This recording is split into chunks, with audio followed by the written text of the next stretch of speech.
Des ambassadeurs, des diplomates, de hauts responsables de l'organisation et des dirigeants juifs.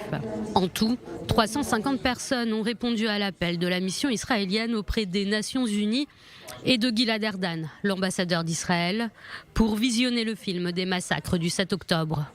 Un montage dont la plupart des vidéos ont été tournées par le Hamas.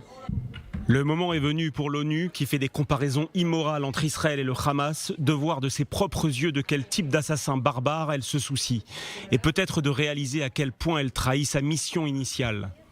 Des images si dures que certains participants ont quitté la salle. D'autres ont choisi de ne pas venir au visionnage, comme le secrétaire général de l'ONU lui-même, Antonio Guterres. Selon son entourage, il était retenu pour obligation professionnelle.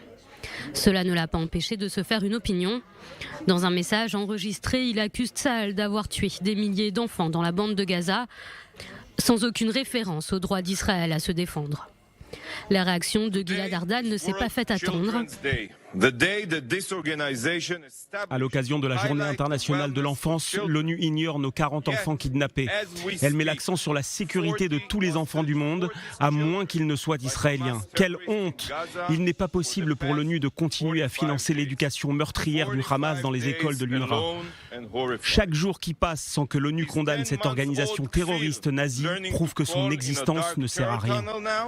La vidéo d'une quarantaine de minutes a été projetée plus de 70 fois et dans 30 pays. Lors du massacre du 7 octobre, 1200 personnes ont été tuées dans le sud d'Israël, en majorité des civils. Plus de 200 ont été enlevés et sont toujours retenus dans la bande de Gaza, ce qui constitue un crime de guerre au regard du droit international.